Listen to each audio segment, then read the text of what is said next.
¿Qué tal amigos, amigas? Aquí me tienen con, tiene por ahí Antonia y el amigo Manuel, Antonio Haster y Manuel Luis, ahí los tienen. Hola chicos, ahí está. ¿Cómo se llama la compañía? Recuérdenla. Haster y Luis Creaciones. Muy bien, con ellos vamos a hablar a continuación, agradecidísimos que hayan venido hasta aquí. Los hemos recibido en esa otra antesala y tengo que desde aquí mandar un fuerte abrazo y un saludo a los amigos de aquí del Roller Pizza en el centro comercial donde estamos, que pues, como sabemos es un edificio de usos múltiples. Vamos a hablar desde aquí, una vista preciosa, que la pena es que hoy en día está un poco nubladillo para enseñárselas con mayor calidad. Pero en cualquier caso, ellos han accedido a estar aquí con nosotros en este estudio, donde están escuchándonos y viéndonos, ¿no? Así que dentro de un ratito arrancamos desde aquí y bueno, desde que tengamos unos cortaditos y una cosita que vamos a tomarnos y después ya pues escucharán esta entrevista. Y por cierto, ¿dónde dejan el pollito por aquí? Ahí lo tienen, por ustedes ahí. Ah, se lo acerco. Yo lo estoy viendo al revés, pero usted lo está viendo al derecho. Ahí los tienen, ¿de acuerdo?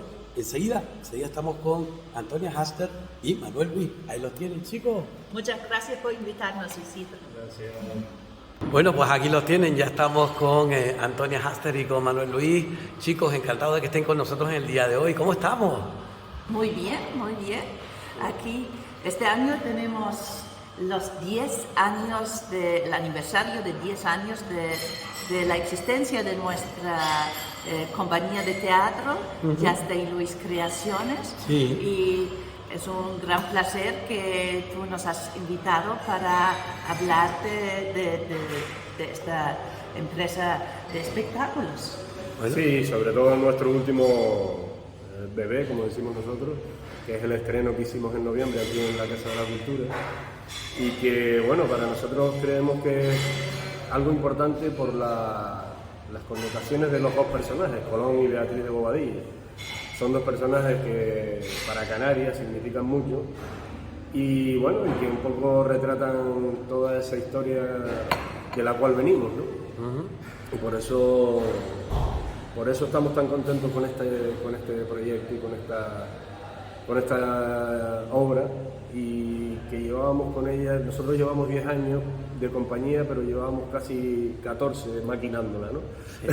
O sea, y por fin se hizo realidad. Se hizo realidad. Y además con algo muy importante para los realejos y para nosotros también, que hemos podido poner textos de Agustín Espinosa dentro de la obra, que él en su obra Crimen tiene algunas partes que estaban como escrito para nuestra versión, nuestra historia de esas amistades de Beatriz de Bobadilla y Cristóbal Colón.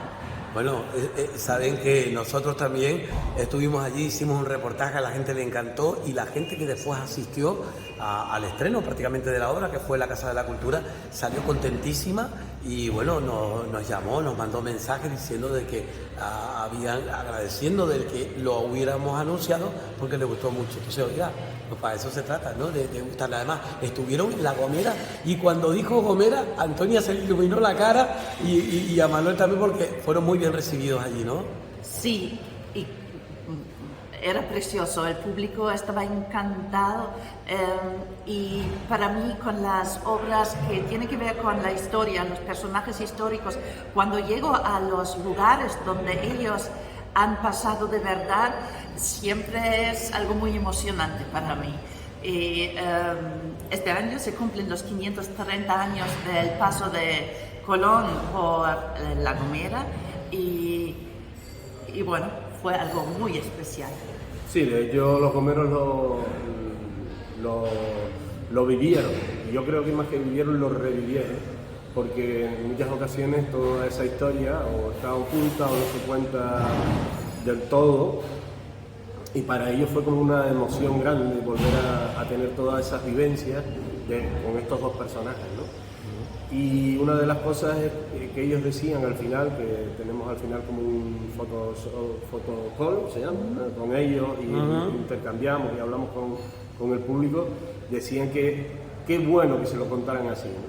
Porque normalmente no se lo cuentan así, sino claro, un poco se parcela o se obvia algunas cuestiones, ¿no? Sí. Aquí estaba bastante documentado y bueno, la realidad, lo que hemos tenido. Y yo creo que el trabajo del actor también es, y del teatro, enseñar la parte humana e inhumana del personaje que vamos enseñando. Me refiero a quién era esta persona de verdad. No los podemos conocer del 100%, pero podemos investigar bastante y intentar de llegar a una interpretación de cómo pueden haber sido y por qué se han desarrollado así por su historia en su vida, ¿no? Porque nacieron en algún sitio, tenían tal educación y las experiencias que han tenido, pues en cualquier personaje nos lleva a quien somos, ¿no? Y así a cada ser humano y a los personajes históricos, lógicamente también. Es muy interesante lo que decía Manuel, el hecho de que si la educación, si la docencia tuviese más en cuenta al teatro en las escuelas, al igual que la psicología, que es otro de los factores que ahora mismo está en boga, pero también la educación desde el punto de vista teatral, de ver la historia con más humanidad. Son humanidades, no hay duda, ¿no? Sí, claro. Son disciplinas de humanidades. Pues estoy seguro que calaría más hondo, los chicos se interesarían más.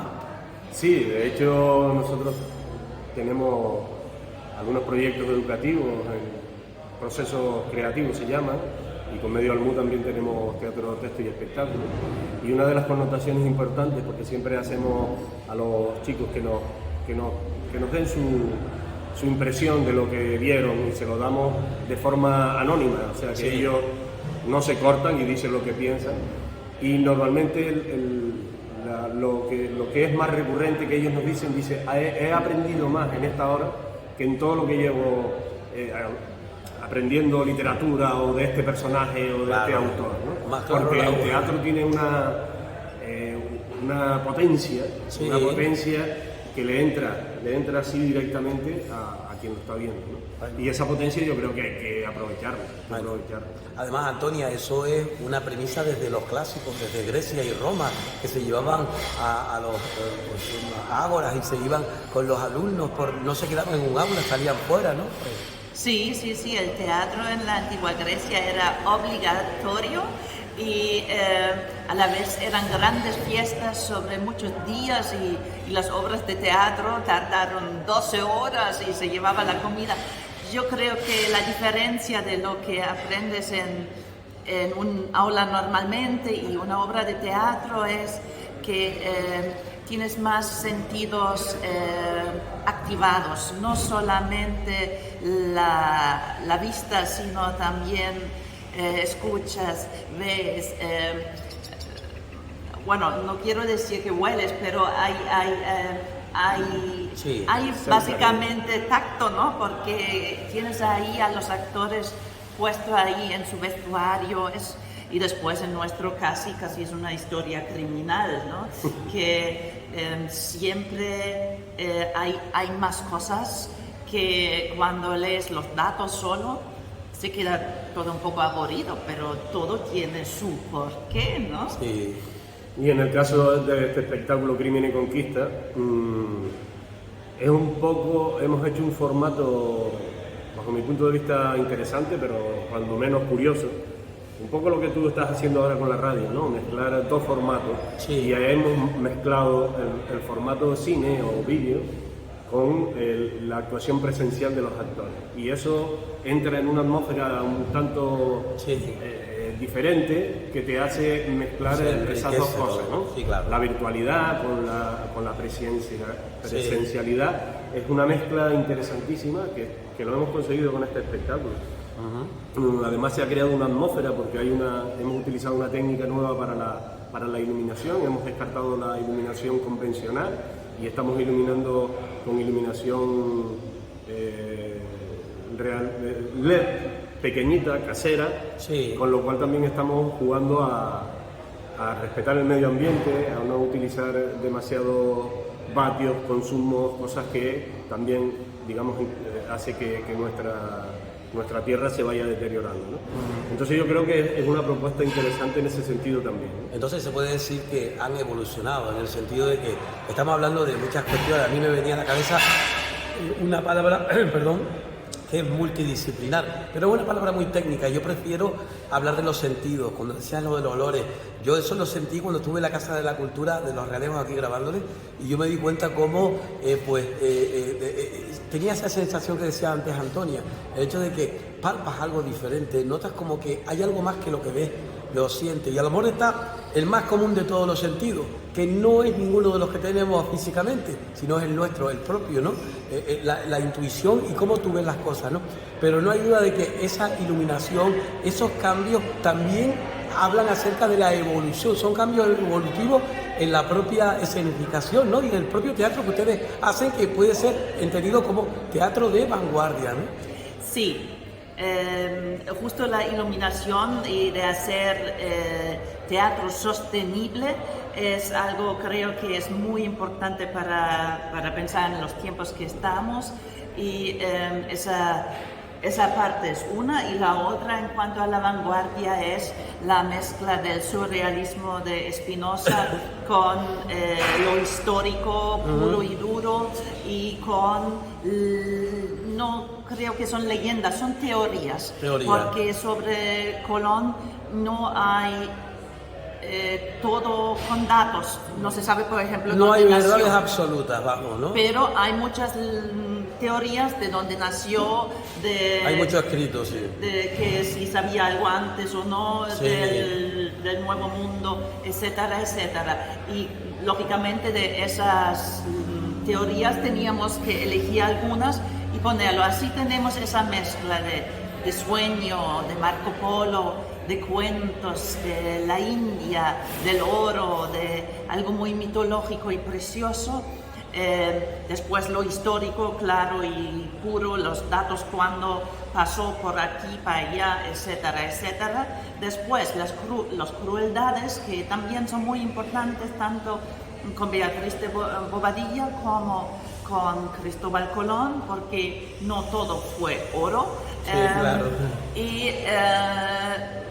Y después lo poético, que es Spinoza, que da esa chispa preciosa de la poesía a todos esos hechos. Sí. Bueno, yo no sé cómo lo haría, lo hubiese hecho Spinoza. Tú imagínate a Spinoza escribiendo acerca de ese, darle vuelta al calcetín, como digo yo, él escribir acerca de lo que ustedes están haciendo ahora. Creo que vino a buscarnos, Spinoza, porque cuando estábamos escribiendo algunas partes del texto, Antonia había hecho algún recital hacía ya un par de años. Nos acordamos justamente de esos pasajes.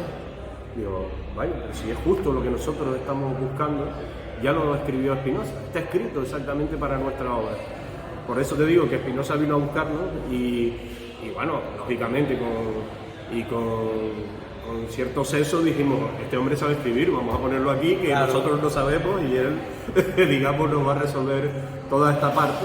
Y de hecho es así, porque no es algo como que lo encajamos con calzador, sino que viene ahí, que viene, digamos, como a medida para ese pasaje, para ese momento que queríamos nosotros narrar. Por ejemplo, el pasaje del piloto desconocido, que se supone es una de las teorías que hay sobre Colón, si alguien ya había estado en América y él le robó esos, esos planos, ese cuaderno de viaje, y lo asesinó para tenerlo, ¿no? Pero digamos que Spinoza tiene un texto que se llama El piloto desconocido, ¿no? No. Se llama... no sé qué de la barca. Pero es un náufrago. Te lo digo. Es un náufrago, El náufrago. Que se esconde debajo de una barca, y que también alguien le trae cada día comida y bebida y rosas rojas, y le va contando historias. Sí, y ese intercambio de ese náufrago que tenía Cristóbal Colón en Puerto Santo y el náufrago de crimen de Spinoza nos vino muy muy bien, como la Isla Maldita también, pensando que Beatriz de Bobadilla fue desterrada a La Gomera con solo 22 años, siendo de la corte. Llega a esta isla donde probablemente no había nada y seguramente no estaba muy contenta. También con eso no justificamos, pero nos parece lógico que después hace tantas crueldades porque no estaba muy cómoda en su sitio, ¿no? Entonces, La Isla Maldita de Spinoza es un texto como si fueran las palabras que salen del alma de Beatriz de Bobadilla después de estar ahí un par de años. Chicos, ¿cómo es el día a día? Es decir, estuvieron en La Gomera, ¿cuál es el recorrido que tienen? ¿Cuál es el...? Sí, bueno, ahora tenemos en el Paraninfo de la universidad el viernes 13, a las 8:30, digamos el salto a la parte más capitalina, sí, académica, etc. Y luego vamos pasando por diferentes sitios. En La Matanza vamos a estar también, y ahí también nos han pedido que fuera para alumnos, o sea, con lo cual es importante esa visión también que han tenido, y lo enganchamos con lo que hablábamos antes de la educación, ¿no? Sí. Vamos a volver a La Gomera. Volvemos a La Gomera. Las colombinas, las fiestas colombinas, sí, en septiembre. Después creo que en noviembre estamos también en Santiago del Teide. Exactamente. Y ya tenemos alguna invitación al extranjero, pero sí, todavía es un poco lejos para anunciar. Bueno, y además porque, como bien decías antes, a micrófono cerrado, antes de empezar con la grabación, esperemos que nos respete el tema de la COVID y todo lo que está sucediendo en Europa con el tema de Ucrania y Rusia, y por supuesto la cultura, que es otra forma, es economía también. La cultura da de comer en cierta manera, pero no solamente por los trabajos, como digo yo, sino nos nutre, porque cuanto más cultura, menos guerra, más sentimiento de paz. La cultura en cierta manera, y si es cultura que promueve la guerra, no es cultura. No, eso es lo que digo yo siempre. Desde luego que no. La cultura nunca es belicista. Decía Miguel Hernández que el teatro, la cultura es la mejor arma de guerra que existe, pero para no hacer la guerra. Claro. Entonces, por eso es la primera damnificada. ¿Cuántos han muerto de entrada en la guerra y matan a la gente que sabe y que piensa y que siente? Porque no quieren que sintamos y que pensemos, ¿no? Sí, bueno, la cultura está hecha, pensada, y es una necesidad del ser humano para eso, para, digamos, esa parte animal, bestia que tenemos. La cultura es la que nos hace, digamos, un poco borrar esa parte animal y cada vez acercarnos más a la parte más humana, ¿no? Pero bueno, hay que seguir trabajando para que la cultura cumpla esa función, ¿no? Me parece muy interesante lo que propone La Matanza. Conozco a Maru, y Maru sé que es muy inteligente y su equipo, porque ya ha trabajado, y además de ser concejala, trabaja también lo que es en sí en animación, y ha estado siempre presente en esa otra parte creativa que muchas veces no se ve, pero que sin esa participación sería muy complicado, ¿no? Entonces, por lo tanto, esa parte educativa que dijimos al principio, ¿no? Que es una forma. Quiero que opine, que se muevan un poquito en ese sentido. Es decir, ¿creen ustedes que el teatro? Yo recuerdo los problemas que tuvo aquí Manolo en el instituto, incluso con sus propios compañeros, que él me lo dijo aquí sin ningún rubor, y me dijo: Isidro, no todos los entienden, no todo el mundo, los compañeros entienden de que los chicos tienen clase de teatro. No, pero ¿qué teatro? El teatro le abre las puertas a un montón de parabienes para los alumnos, como pueden ser la autoestima, el acabar con el bullying, acabar con un montón de cosas que son parásitos negativos de la propia conducta de los alumnos en esa etapa, digamos, de formación, ¿no? Sí, sobre todo que la educación todavía hoy en día no está pensada para pensar, sino para aprenderte cosas. Entonces yo creo que... Espérate, déjame coger el fluorescente. Eso lo pongo yo y lo ponemos en un cuadrito. Es verdad, es verdad. Entonces, básicamente la educación tiene que estar lista para pensar, para cuestionar, para, digamos, tener luego una vida social diferente. Si solamente es para aprenderte un temario, que te lo sepas, se lo dices ahí y el profesor te dice que está bien, bueno, es relativamente sencillo ser... Sí, te lo puedes aprender de un día para otro y al día siguiente no te acuerdas de nada. Pero yo creo que no, que la educación también tiene que tener esa parte de cuestionamiento, de razonamiento, de saber por qué son las cosas. Vale. De hecho, nosotros que trabajamos con alumnos en muchas ocasiones y bueno, tenemos también familia joven, uno de los problemas que tienen es que no saben estudiar, porque no saben razonar, no saben pensar, y entonces ¿por qué es esto? ¿De dónde viene? Y el teatro te hace...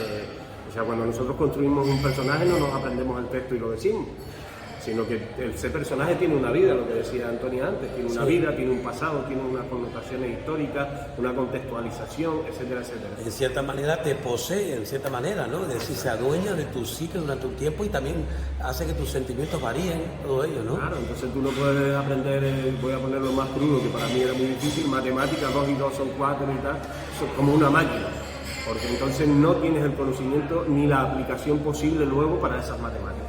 No razonas en eso. Yo oigo muchas veces que los alumnos dicen, no, solamente estudiamos para cumplir, para el examen, pero no para que me quede algo en la vida, ¿no? Y en el teatro, donde muchas veces enseñamos un espejo al público también, ¿no? Que tú te ves reflejado ahí en alguna forma, tal vez en esta obra menos, pero la que yo tenía ahora en Mueca, que eran textos de Valentín y de Loriot, era tan obvio que te veías cada rato reflejado y no siempre en una forma positiva, pero te podías hasta reír de ti mismo con los fallos que tal vez tú misma haces en la vida, pero viendo el personaje ahí delante lo podías tomar con más facilidad y tal vez el día siguiente, ayer, el lunes, empezar a decir, mira, lo que hace mi personaje voy a intentar de no hacer tantas veces yo personalmente. Claro. A mí misma, como directora de la obra, me ha pasado que algunos dijeron, wow, que mira esta mujer en esa escena, qué horrible es. Y yo dije, sí, horrible, pero graciosa. Y yo me río de ella porque tiene partes de mí, o yo tengo partes de ella. Y después aprendo de corregirme a mí misma porque conozco ese personaje de fuera, ¿no? Bueno, y que al final de cuentas hace que una persona también juegue en su mente con ese tipo de cuestiones, opine, que tenga su propia lectura que puede diferir del que tienes al lado. Es decir, hay muchas butacas, pero muchas formas de pensar, ¿verdad? Claro, ahí está el cuestionamiento que hablábamos antes. Y volviendo a la educación, lo que pasa es que, claro, yo también entiendo a veces el profesorado son máquinas de hacer papeles, de cumplir un programa, y entonces, la verdad que en ocasiones que nosotros vamos por todos los centros de la isla y de las islas, los compadezco, porque no es su función real la que están pudiendo ejercer, porque están maniatados por una norma, por un no sé qué. Entonces, yo creo que habría que darle una vuelta a la educación y, como dices tú, incluir esas asignaturas como es el teatro, la música en el sentido amplio, ¿no? La danza, etcétera, que van a enriquecer, seguro, la mente de los alumnos, que es de lo que se trata, enriquecer para pensar, para cuestionar. Vale. Para conocerte a ti mismo mejor, para interactuar con otras personas, perder el miedo de contacto, todo eso. Bueno, chicos, que además del proyecto en sí mismo, del trabajo que tienen, antes que nada, cualquier que nos esté viendo ahora, una asociación, un ayuntamiento, una entidad pública o privada, algún hotel, a mí se me ocurre que incluso hay hoteles que ya están apostando por la cultura. El área, digamos, que lleva todos los actos dentro del propio hotel, entienden que también si tienen un salón de actos bueno, además ustedes se adaptan, el escenario puede ser la misma configuración de la calle o del centro donde estén, ¿no? Este espectáculo también está pensado y diseñado por eso. ¿Por qué? Porque en muchas ocasiones no puedes ir a determinados lugares porque o los lugares no están equipados para eso o no tienen un espacio. Con este formato que hemos hecho, podemos estar en un teatro como va a ser el Paraninfo o el Mineral, o también podemos estar en una asociación o en un hotel que tiene las medidas reducidas, pero está adaptado para que se pueda ir. como también utilizamos el teatro sostenible, la iluminación no necesita 100.000 vatios o no sé cuánto, sino que puedes usar la conexión normal de la habitación. Está todo pensado para eso, para que así suceda, ¿no? Oye, ¿y lo del Paraninfo, quedan entradas, saben algo o ya está todo...? Algunas entradas todavía quedan, pero bueno, no hemos mirado... Bueno, pero pueden conseguirla a través del propio, que se interesen por la Universidad de La Laguna, imagino. Sí, esto lo hacen a través de Tomaticket.es. Sí. Y entonces me imagino que eso no lo controlamos nosotros. Pero bueno, cualquier gente, ustedes pongan el texto para que se vea aquí, lo que es el Crimen y Conquista se llama la obra, o las amistades de Colón y Beatriz de Bobadilla. Y la verdad que hemos hablado de la obra, pero no hemos dicho el título. Muy bien. Pero lo que tú dices también, Yasta y Luis Creaciones se ha especializado en teatro en idiomas, en rutas teatralizadas, en muchas cosas de calle. Tenemos vehículos preciosos, animales inflables, dragones de 20 metros. Hacemos eventos culturales. Un poco, si alguien tiene una idea de hacer algo de cultural y... Me parece muy loca que nos llamen. Sí, ¿verdad? Eso. Pero, Antonio, además que yo siempre digo lo mismo, ¿no? En el caso no solamente de nuestro municipio de Los Realejos, sino de Canarias en general, la historia no es que pasó por aquí, es que somos parte de la historia. ¿Qué pasó con Humboldt, Viera y Clavijo? ¿Qué pasó con Tomás Guillarte, la fábula, uno de los grandes más fabulistas, y es del Puerto de la Cruz? Y como el montón, por aquí pasaron Espinosa, sin más lejos, ya yendo en ese siglo XX, estuvieron aquí, bueno, infinidad de personajes, entre ellos 3 de los Beatles, que no se nos puede olvidar. Estamos haciendo lo posible por conseguir que, a ver si Paul por lo menos viene, a ver si le hacen caso a alguien algún día. Y también, por supuesto, porque es camino hacia América, y yo siempre digo que hay veces que los canarios, digamos que estamos más cerca de la yuca y de la yaca que del queso Roquefort, ¿no? A pesar de que nuestra cultura es europea y especialmente marcada por Inglaterra, Alemania, España, por supuesto, antes que nada, ¿no? España, Portugal, Inglaterra, Alemania, Francia y demás, ¿no? Sí, pero ese mestizaje es lo que nos hace interesantes, ¿no? Porque las razas puras o eso son cosas muy... Lo más grande que le ha pasado al ser humano es el mestizaje. Exacto. Lo más grande, la mezcolanza, ¿no? Sí. Porque eso hace lo que tú decías, que seamos respetuosos con el otro, que comprendamos al otro, que el otro también nos comprenda a nosotros, y de la otra forma estamos situados en una atalaya ahí que el otro no puede entrar. Y hay muchísimas más historias que contar, más comidas que probar, más ropas diferentes, colores, ingredientes, especias, todo eso es lo rico, ¿no? Que se da cuenta cuando ves a una persona que le gusta lo que hace. Yo me estoy imaginando a Antonio cuando era chiquitita en ese arcón probándose ropa, y ahora lo hace de forma profesional, pero también sigue con ese amor, ¿no? Decía alguien, no me acuerdo quién era, que decía: la persona más feliz no es la más que tiene dinero, la más que tiene, sino la más que se divierte con lo que hace. Claro. Sea lo que sea cocinar, limpiar, siempre ser feliz con lo que haces, ¿no? Sí, con algo creativo más, ¿verdad? Pero sí, los actores seguimos siendo niños, siguiendo jugando y es lo bonito. ¿Y por qué no? Bueno, pues ahí la tienen, Antonia Haster, Manuel Luis Creaciones, con Crimen y Conquista, pues bueno, va a estar en la Universidad de La Laguna, el Paraninfo, este viernes. ¿A qué hora? 8:30. 8:30. Y que bueno, pueden seguir, ustedes tienen las redes sociales para que puedan seguir, ¿verdad? yastaluis.com, aquí tenemos los 10 años y debajo... Sí, ¿se ve? Sí, exacto, incluso tiene hasta un QR que pueden así con él y todo, y ahí les sale todo, pues, la información. Muy bien, pues ahí está. Chicos, lo dicho, muchísimas gracias por estar aquí. No llegaron, pero ahora llegan, ¿eh? Ahora tienen que traer el té verde y el cortadito, ¿vale?